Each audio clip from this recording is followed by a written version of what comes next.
Have you ever looked back at your life and asked yourself, why did all of this happen to me?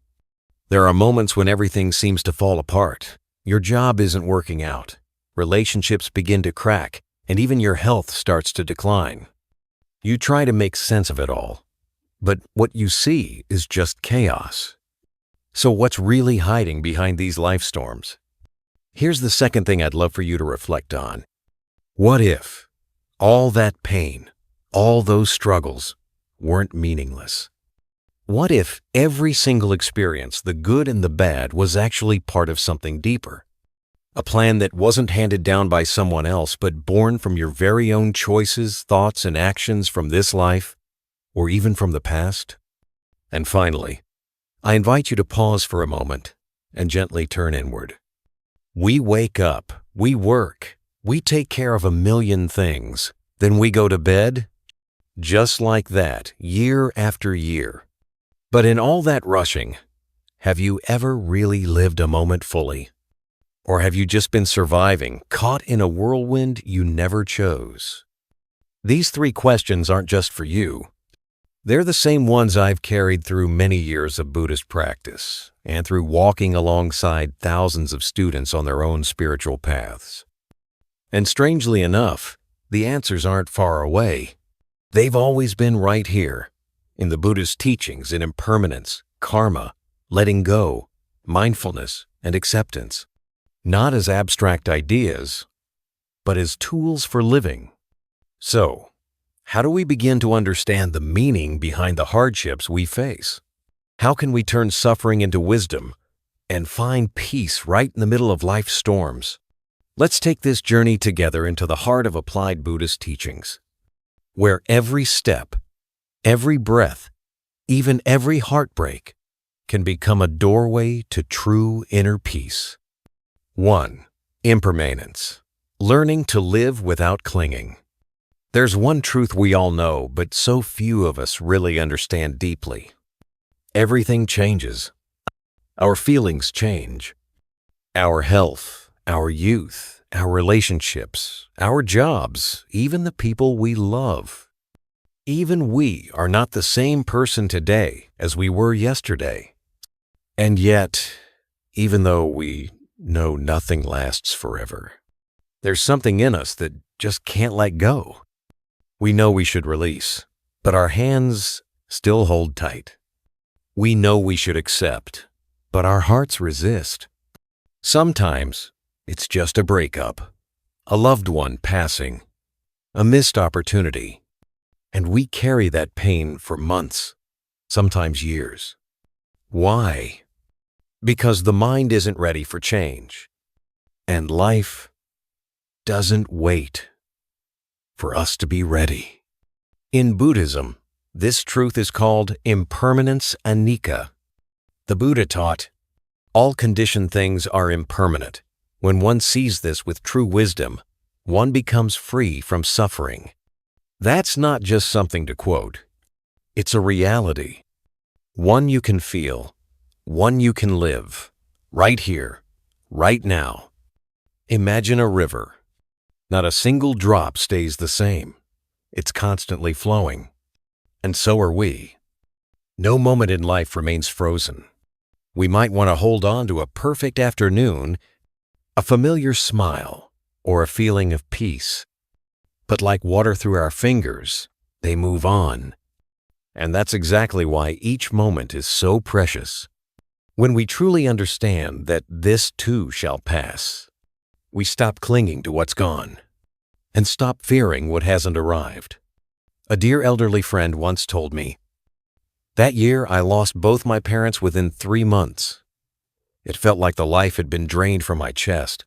I couldn't do anything. I just sat in this deep emptiness. But one evening, looking at old photos, I realized the pain wasn't just about losing them. It was that I never truly cherished them while they were still here. Those words stayed with me. Because the real sorrow isn't always about losing someone. It's realizing we once had something beautiful and didn't fully appreciate it. In this fast-paced world, everything is optimized for speed. But strangely, our minds have become more resistant to change. One woman in her 50s once shared with me, "I've had trouble sleeping for almost 2 years ever since my daughter moved out. I know she needs her own life, and I support her. But I feel abandoned. The house is just too quiet now. And I'm terrified this loneliness will never end." And what needed healing first wasn't the loneliness. It was the attachment to an image of what life used to be. When we resist the natural flow of life, even the smallest shifts can break us. A wise Zen teacher once said, "The autumn leaf does not mourn the spring. It falls to feed the seed of new life." Some people, some seasons, some jobs, they come just to teach us something, and then they go. But if we keep clutching that fallen leaf, we may never notice the new blossom that's quietly beginning to bloom. This doesn't mean we can't feel sad or cry. Buddha never asked us to pretend we're strong. He simply asked us to see clearly, to look deeply into the nature of things, so we're not swallowed whole by our pain. Yes, pain is real, but it doesn't last forever. Emotions are real, but like clouds in the sky, they pass. When we learn to observe, instead of cling, our hearts grow wider, quieter. We begin to feel grateful even for the things that didn't stay.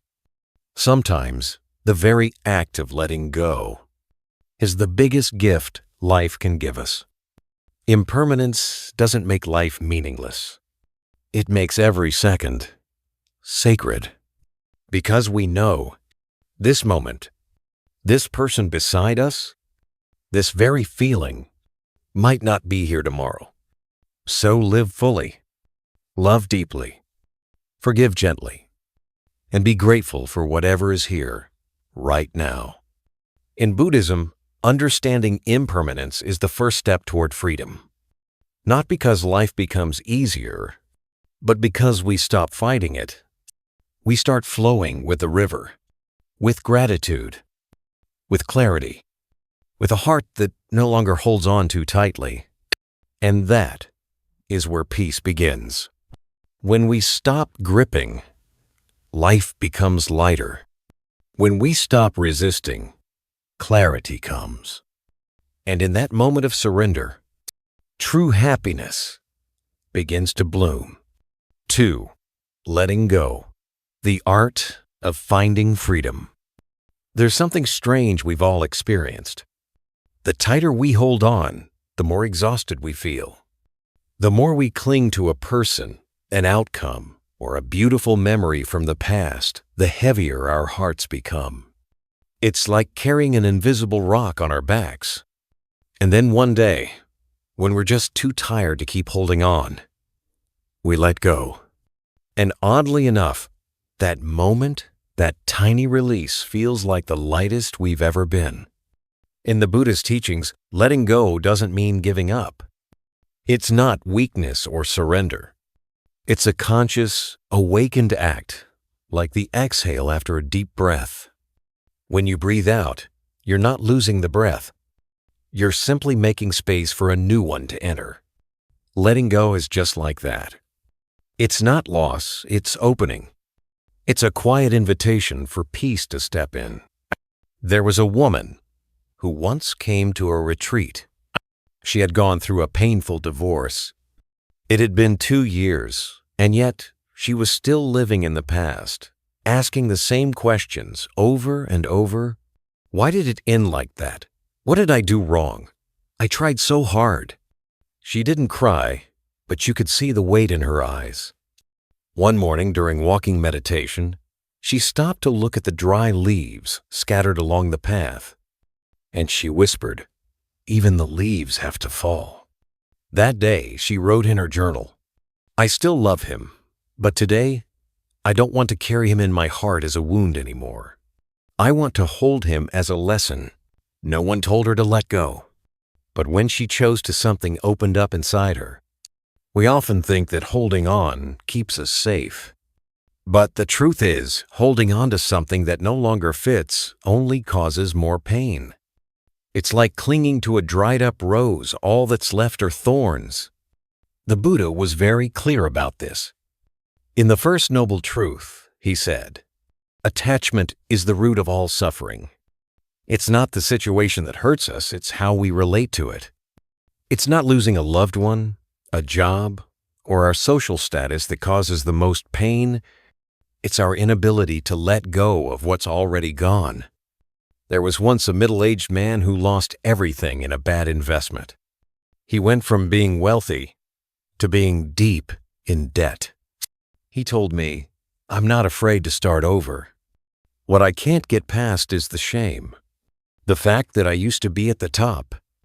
His pain wasn't about money. It was about losing the identity he had tied himself to. When we attach our worth to status, success, or a role, we hand the key to our happiness to something outside of us. Letting go, in that case, isn't just about releasing material things. It's about releasing the ego. And yes, it's hard.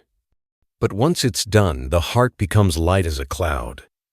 There's an old Eastern Zen saying, "A hand that's clenched can't receive anything new. Only an open palm can take in life's next gift." So many people go through life with fists closed, holding on to old anger, a love that's already broken, an unfinished dream, expectations of others. And yet, if they're honest, those things no longer bring them joy. They just don't know how to put them down. Letting go isn't a one-time act. It's a daily practice. Something we do gently, patiently with ourselves. Let go of the need for people to understand you. Let go of the belief that life has to unfold your way. Let go of the inner voice that keeps whispering, "It should have turned out differently." And in shedding those layers, you come back to yourself unburdened, honest, free. A young meditator once asked me, "How do I know if I've really let something go?" The answer is simple. When you can speak about it and your heart doesn't ache. When you see the person again and there's no anger. When you remember what happened and you feel peace instead of pain. Letting go is when the past no longer pulls you backward. When the present feels full enough that you're no longer comparing it to what once was. The Buddha lived this. When he was slandered, he didn't retaliate. When he was rejected, he didn't grow bitter. He understood that praise and blame, joy and sorrow, they all come and go.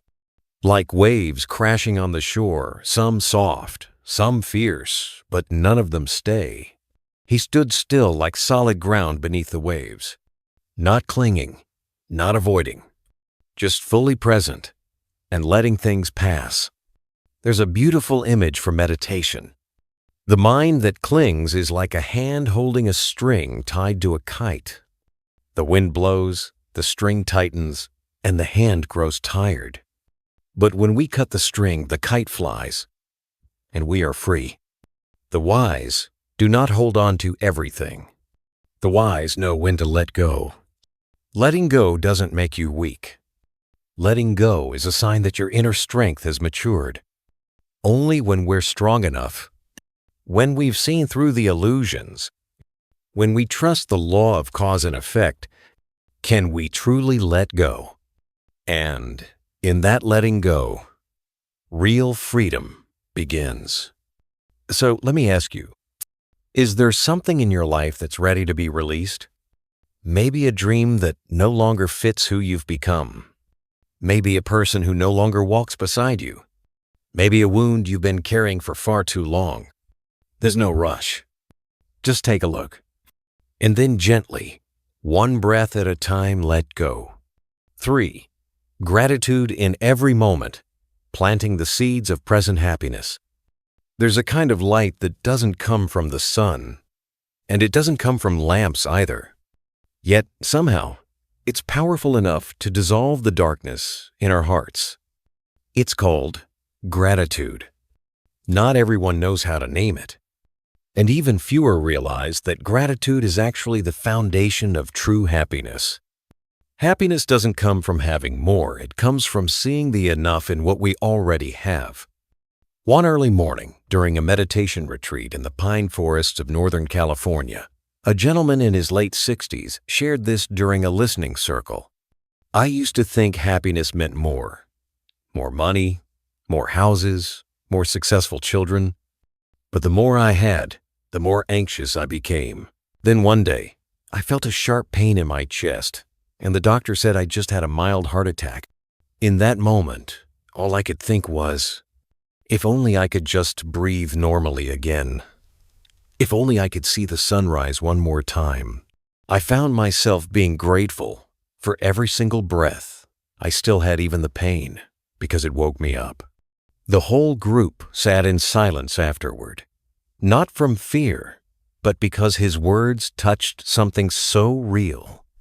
We all suddenly realized, gratitude often begins the moment we see how much beauty we've taken for granted. In Buddhism, gratitude isn't just a polite response when someone does something nice.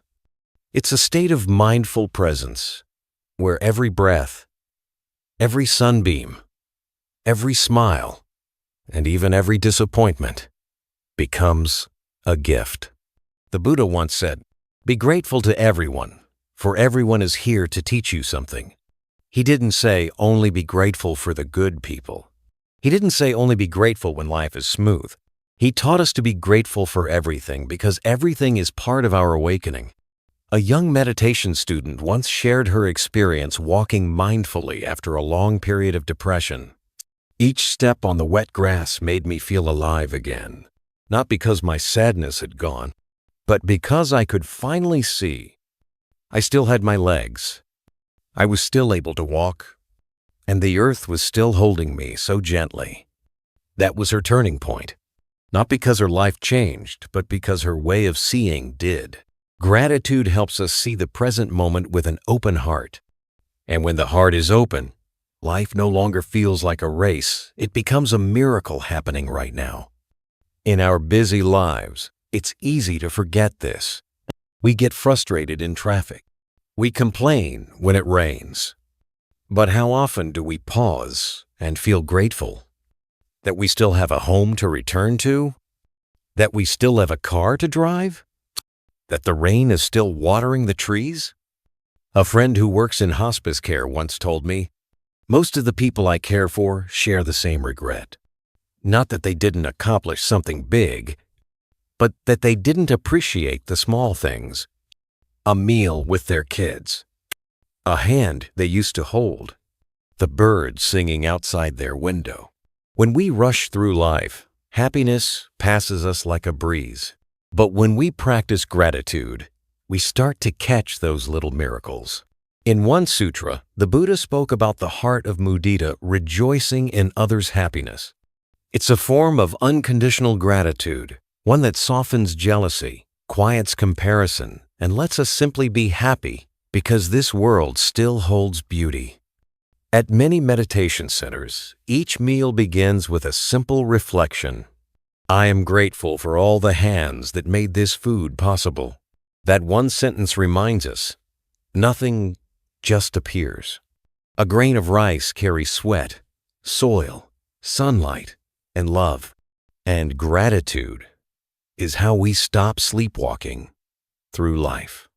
People often ask, how can I be grateful when life still feels so unfair? The answer is, start small.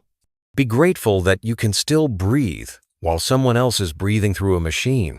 Be grateful that someone is here to listen when others have no one left to talk to. Be grateful for this morning simply because you gotta wake up. Not everyone had that chance. We don't need to wait until something is gone to realize it mattered. Gratitude is how we keep something sacred while it's still here. And when we live with gratitude, we stop feeling like something's missing. We stop chasing what's next because our hearts already feel full.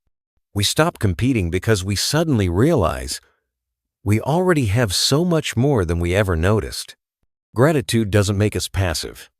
It deepens everything we do. We help not for praise, but because life once helped us. We live kindly, not out of fear of karma, but out of love for this precious life flowing through every cell. We pause, smile at ourselves, because we're still here, still breathing, still able to make today more meaningful than yesterday. Some people spend their whole lives searching for happiness going far, far away, only to one day stop and realize what they were looking for was never ahead of them. It was right here in this very moment. If only they knew how to say, thank you. If there's one seed that can transform the entire garden of your heart, it's gratitude. It's not loud. It's not flashy. But quietly, patiently, it makes your inner soil fertile so that real happiness can finally take root. 4. Mindfulness. Coming home to real life. You know, there are days when we go from morning till night, working, meeting people, crossing streets, running errands. And yet, when the day ends, there's this strange emptiness inside. Not exactly sadness, not quite exhaustion, just this vague feeling like we've spent the whole day alive, but somehow didn't really live. That's what life without mindfulness feels like. Mindfulness, or as the Buddha taught, mindfulness, isn't something reserved for monks in caves or people who've left the world behind. In Buddhism, mindfulness simply means being fully here, awake to the present moment. It's being aware in every step, every breath, every glance, every word. And it doesn't begin only when you sit cross-legged in a quiet room. It begins when you're washing dishes, when you're driving your car, when you're really listening to someone speak. I remember a young practitioner once said this during a spring retreat. I thought practicing mindfulness meant sitting still for hours, but one morning I took a slow walk through the garden. I noticed the petals, the dewdrops, even the birds I usually ignored. And I realized I've never truly lived through a single morning in my life. It sounded simple, but it hit deep. Because the truth is, most of us aren't really living, we're just surviving. We go from task to task, reply to messages, scroll, work, repeat. But our mind, it left the room long ago. Mindfulness is the art of coming back. Not coming back to a place, but to ourselves. When you're drinking tea, know that you're drinking tea. When you're angry, be aware that anger is rising. When you're washing your hands, feel the cool water on your skin. It sounds easy, but it's a radical shift. The Buddha once said, mindfulness is the only path to liberation. He didn't say one of the many paths. He said the only one. Because if you're not present for what's happening now, you're just a shadow passing through your own life, missing all the sacred moments right in front of you. A father once shared how after years of chasing his career, he realized he'd missed his child's entire early childhood. Not because he didn't love his son, but because he was never truly there. His body was in the room, but his mind was always in meetings, plans, deadlines. So he started with something small, 15 minutes a day. No phone, no distractions, just sitting beside his child, listening. And something shifted. His child became more open, more connected. He didn't have to do anything big. He just had to be present. Mindfulness doesn't just help us live more deeply. It helps us react less and understand more. When a difficult emotion arises, without mindfulness, we react, we lash out, blame, or shut down. But with mindfulness, there's space. It's like a gentle voice beside you saying, wait, notice this. Where's this feeling coming from? Is it really worth saying something hurtful right now? And that pause, just a few seconds, can change the whole direction of a conversation. From conflict to compassion. From hurt to healing.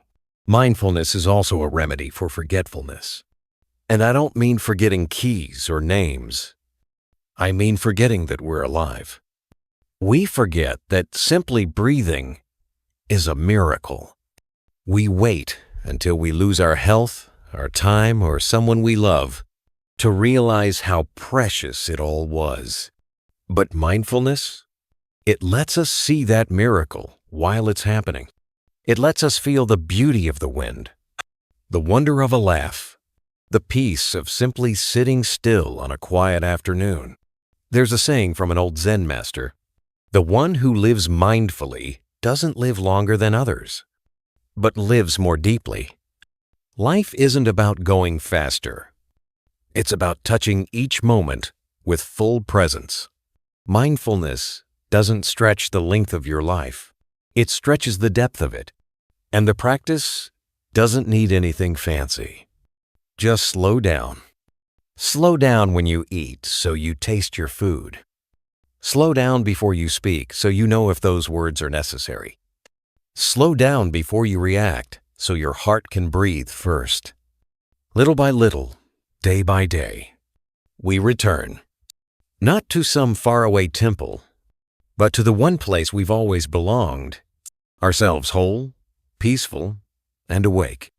And the thing is, no one can do that for you.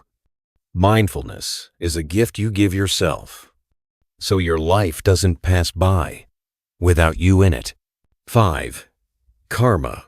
Small actions, big consequences. Have you ever wondered, why do I keep ending up in these situations? Why do some people seem to have all the luck, while I just keep running into pain, failure, or messy relationships? Or sometimes, something really good shows up in your life, and you honestly don't know what you did to deserve it. If you've ever asked yourself those questions, you're not alone. There's a part in all of us that wants to understand why things happen, the cause and the effect. And that's exactly where the Buddhist teaching on karma becomes so helpful. Karma, or kama in Sanskrit, simply means action. It's not punishment. It's not fate written by someone else. It's the natural result of everything we've done, said, and even thought. Like planting seeds. If you plant an orange seed, you get an orange tree. You can't expect sweet fruit if you plant bitter seeds. That's how karma works. Every action, word, and thought is a seed.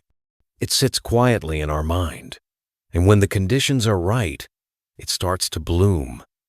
Someone once said, "But I haven't done anything wrong, so why is my life so full of suffering?" The thing is, karma doesn't always show up right away. You can't plant a seed today and expect fruit tomorrow. And you can't undo years of negative actions by saying, "I've changed," and hoping the past disappears. Karma doesn't forget, but it doesn't punish either. It just responds exactly according to what was sent out. I remember a woman once came to a retreat after going through a series of painful breakups. She said, "I'm always the one who gets left. I love deeply, and I'm always met with coldness."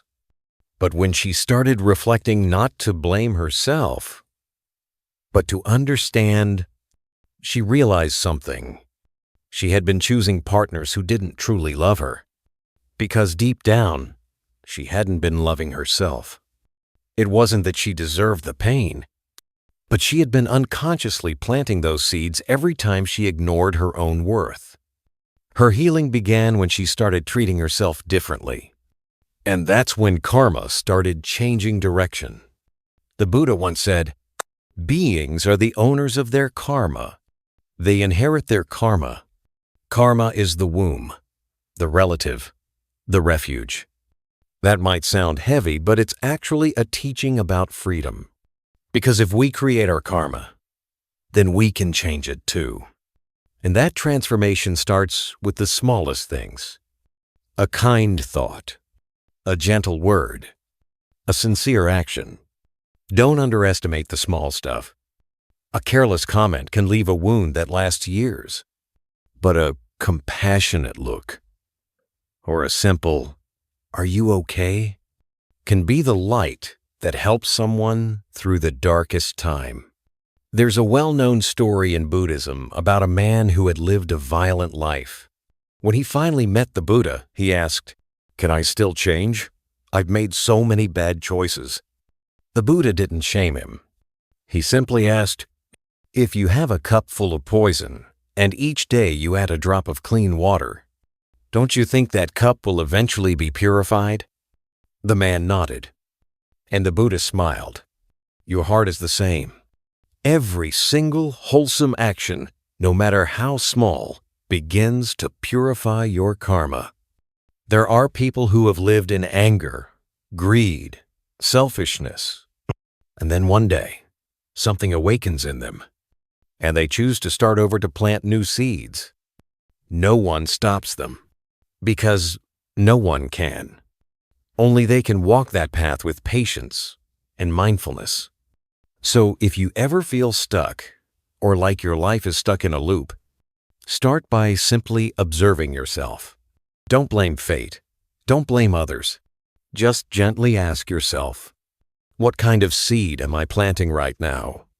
If it's anger, jealousy, or ignorance, you already know the harvest won't be sweet.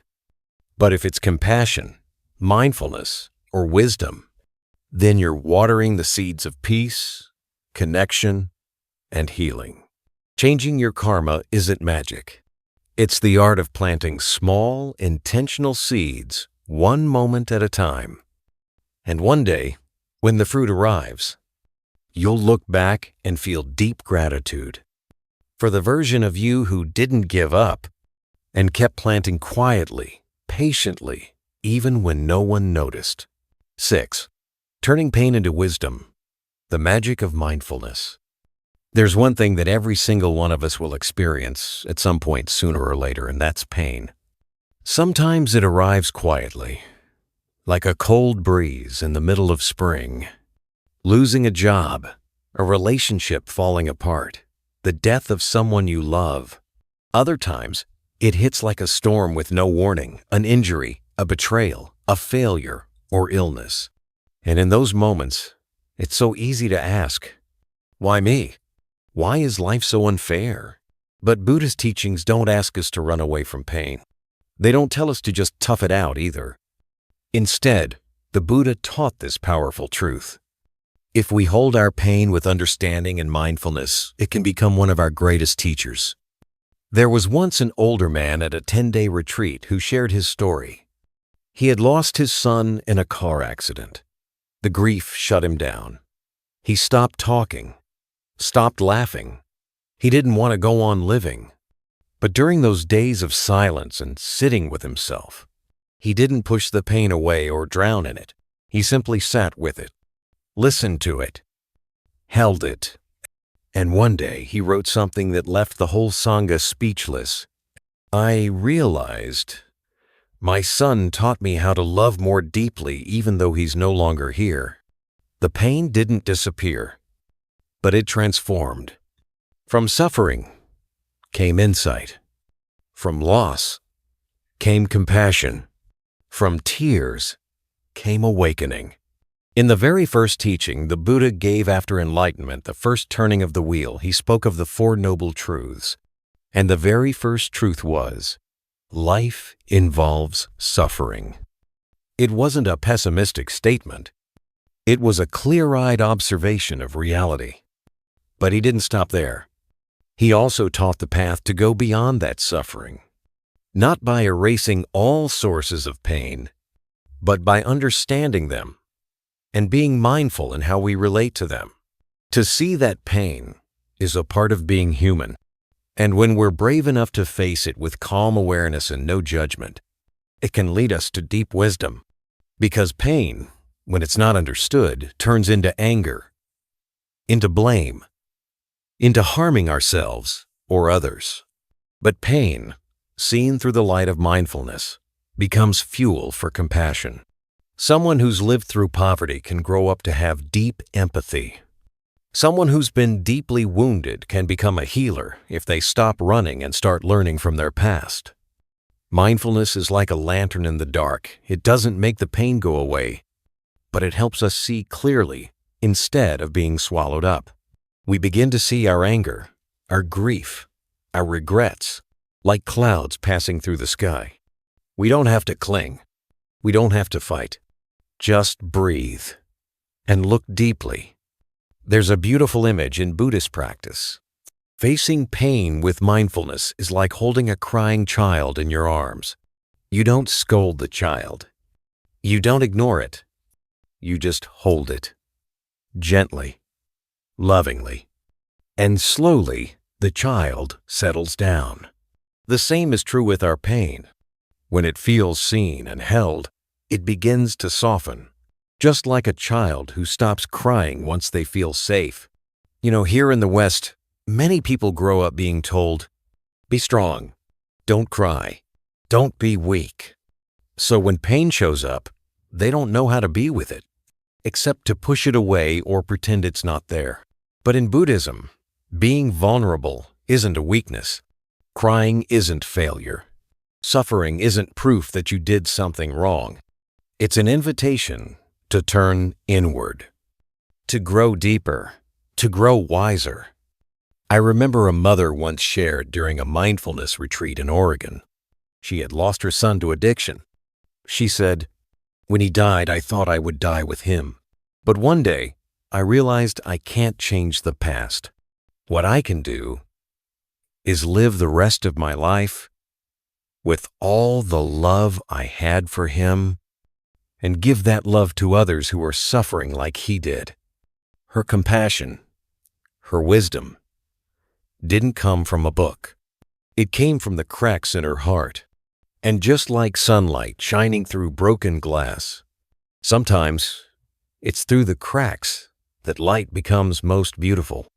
So if you're going through something hard right now, please remember, you are not alone.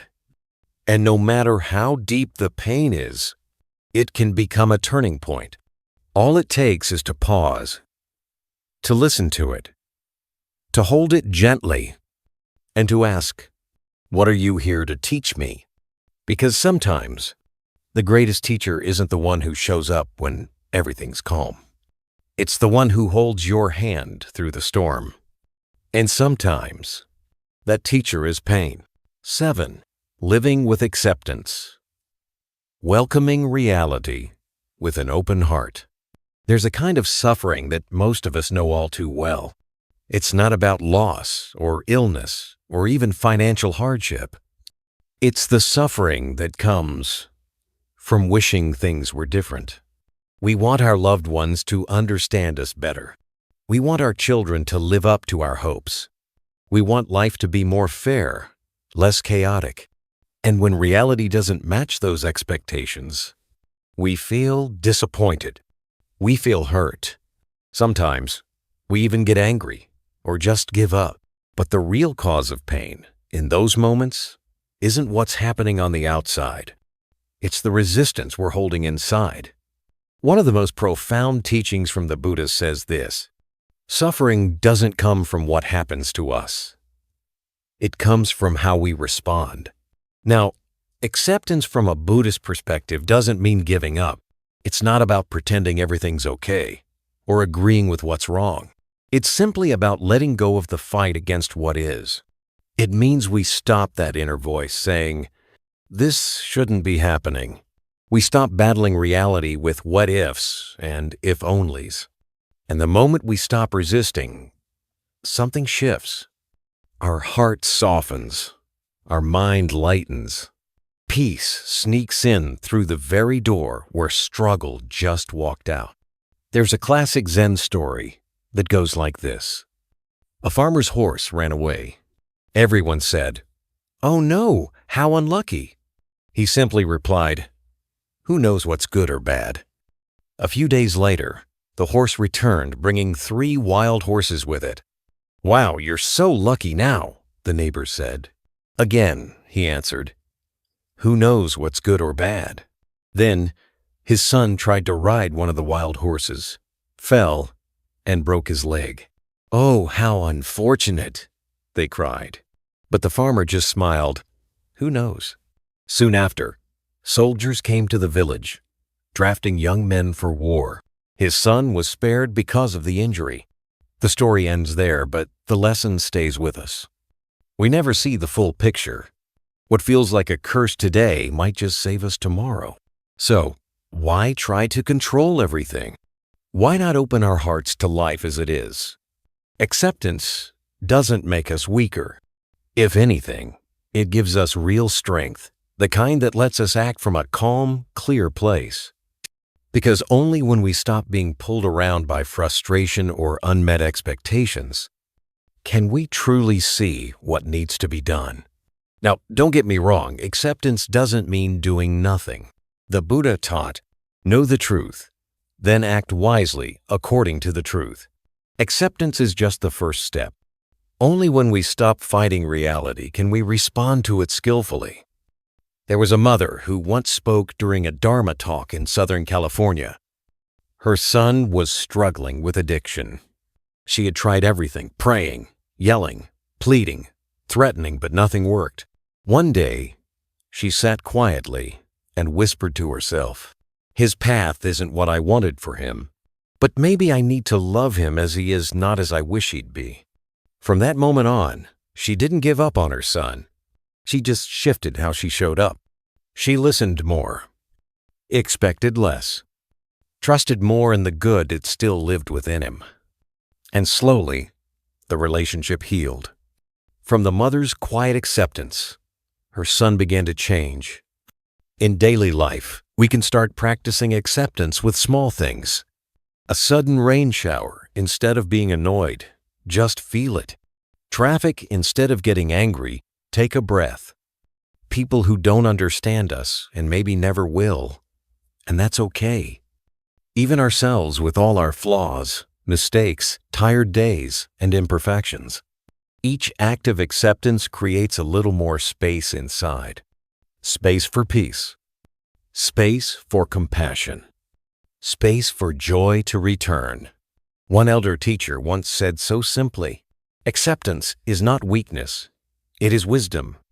It's the kind of wisdom that knows we can't control everything, and we don't need to be at peace. So, if there's something in your life right now that feels heavy, a person who won't change, a situation that feels stuck, an outcome that didn't go your way, take a deep breath and ask yourself, what would happen if I let go of resistance? Maybe the situation stays the same, but you, your heart, your energy, your peace, they begin to shift. And sometimes, that's all it takes for a brand new path to begin. 8. Daily practice. From breath to action. Someone once asked a Zen master, "How can I live mindfully when my life is so busy? I have work kids, endless responsibilities. I don't have time to meditate every day." The master simply smiled and asked, "When you wash the dishes, are you there with the dishes? When you eat, do you know you're chewing, swallowing? When you speak with a loved one, are you really listening or just waiting for your turn to reply?" The person fell silent, and in that quiet moment, they realized something simple, yet profound. The Dharma doesn't live on an altar. It lives in how we show up, moment by moment. Practice isn't about escaping to a quiet mountain. It's about coming home to the life that's already here, right where you're standing, right as you're breathing. The Buddha never told his disciples to withdraw from life. He simply invited them to wake up within it, to be aware of what they're doing, saying, thinking as it's happening, and that can start anytime. Imagine a completely ordinary morning. You wake up, you step out of bed, you head to the kitchen to make your coffee. Usually, your mind has already run off ahead thinking about emails, errands, yesterday's stress. But what if you paused for one deep breath and simply knew you were breathing? You touched your warm cup and felt the steam rise from its surface. You took a sip and knew you were drinking. That's meditation too. Meditation doesn't have to be sitting in silence for an hour a day. Mindfulness doesn't need to wait until your to-do list is finished, because life is never done. But even one mindful breath, one conscious step, one kind glance can be a doorway to practice. A great teacher once said, "When you wash the dishes, just wash the dishes. When you drink tea, just drink tea." Sounds easy, right? But doing it, staying with what you're doing, takes real training. Because the mind, it loves to wander. It clings to the past where we were hurt. It races to the future where we're not yet living, but already worrying. Daily mindfulness is about bringing the mind back to the body, so both are together in the same moment. A school teacher once shared that after learning mindful walking, she started practicing on the short walk from her car to the classroom each morning. No rushing, no phone, just walking, with breath awareness.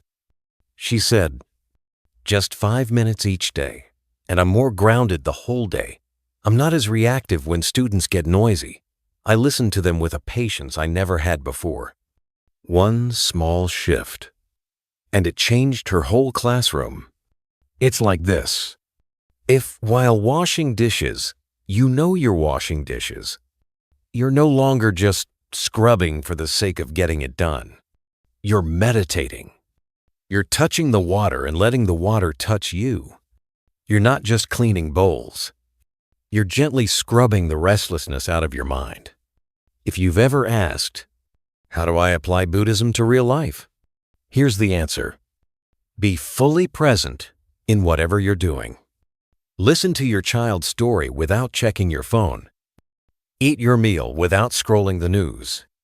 Say, "I love you," and mean it. Listen without rushing to reply. One monk from a monastery in Colorado once shared, in winter, he would spend entire mornings shoveling snow so people could walk safely.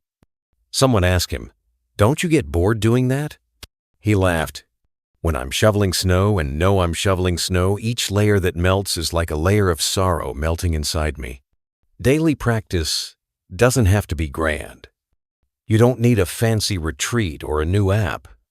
It starts right where you are, with what you already have. Every gesture, every thought, every reaction, all of it can be part of your path if you do it with mindfulness and compassion. And the beautiful part is, when you live this way, you don't just transform yourself. You start to quietly bring peace to everyone around you. You don't have to preach. You don't have to explain. Just live with presence. Because someone who is mindful, even in silence, is already a teaching to the world. 9. Choosing change every day is a step on the path.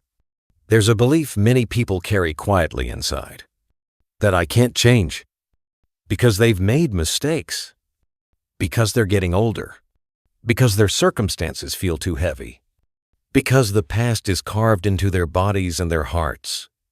But the truth is, we are not bound by our past. Even if yesterday was full of anger, confusion, pain, or failure, today, right now, you can choose again. The Buddha never taught that anyone is permanently stuck. No one is ever too sinful to awaken. No one is ever too late to begin. Because in every moment of awareness, there's a chance to transform. The Buddha himself was once a prince, wrapped in luxury. Angulimala was once a murderer, and yet he awakened, became a monk, and reached enlightenment.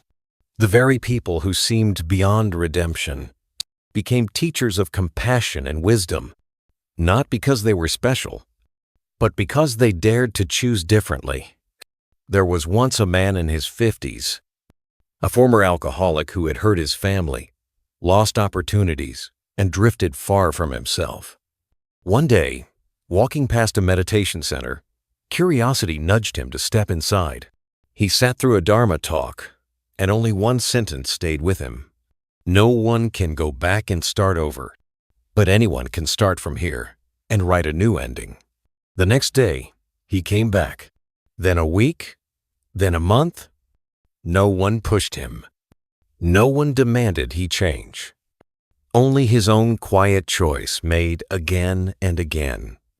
3 years later, he was a different man, clear, peaceful, and now an inspiration to those who once stood where he stood. Wherever you are in your life, you are standing at a crossroads every single day, and you get to choose. Keep living from habit or begin with mindfulness. Keep blaming the past or plant new seeds in the present. Keep chasing things that empty you or turn inward and nourish what's real. During a meditation retreat in Seattle, a middle-aged woman shared, "I used to believe I was just a naturally angry person, someone who couldn't control her emotions. But then I learned, no one is just like that forever. I just needed to pause even 1 second before reacting. And in that second, my whole inner world started to shift. That 1 second can be the beginning of a brand new life." And no, it doesn't require an expensive course or a mountain retreat. It just takes one small decision each day to live differently. In Buddhism, progress on the path isn't measured by how many years you've practiced, but by the depth of your awareness in each moment. A look filled with understanding, a word spoken with kindness, a tiny action done with compassion. All of these are steps on the path. Someone once asked, "But I've done so many wrong things. Is there still a place for me in the Dharma?" The answer is always yes, because it's often those who have suffered most, stumbled most, wandered farthest, who understand the power of waking up the deepest. The Dharma isn't just for those who are already good. It's for anyone brave enough to turn around and come home. Think of life like a river. Sometimes the current goes the wrong way. It gets muddy, flows into dark places. But even from there, if the river shifts its course, the water can become clear and gentle again. So can you. No one can force you to live on autopilot. You just have to notice and choose again. And don't underestimate the small changes. Someone who chooses to eat a little more mindfully each day gradually builds a healthier body. Someone who chooses silence instead of lashing out in anger gradually builds an inner peace. Someone who takes a single deep breath before reacting gradually builds a wiser life. Change doesn't come from magic. It comes from one quiet choice made again and again with mindfulness. If you feel stuck in your past, remember this. Your past doesn't define you. It's a place you've been, not a place you have to stay. Today, you still have the power to step in a new direction. And just like that, we've walked this journey together. Not just listening to Buddhist teachings, but reflecting on our own lives, step by step, moment by moment. From impermanence, letting go, gratitude, mindfulness, to karma, suffering, acceptance, and now the freedom to choose. These aren't just lofty ideas. They are practical guides for daily living. They remind us, peace doesn't come from what we have. It comes from how we live with what we have. None of us are perfect. None of us are immune to pain or mistakes. But if we still have breath, still have awareness, then every day is a new chance to live more awake, more compassionate, more free. Wherever you are on your journey, just starting or already walking for a while, know this. Every mindful step is a step on the path, and that is more than enough. Thank you for spending your time with Buddhism Seeds as we explore the wisdom of the Buddha applied to real life. If this message touched your heart, please give it a like, share it with someone you care about, And leave your thoughts in the comments below, because your story could be the light for someone else's path. And don't forget to subscribe to Buddhism Seeds for more heartfelt, practical, and inspiring videos where every story plants a seed of mindfulness and every moment is a chance to let the heart bloom.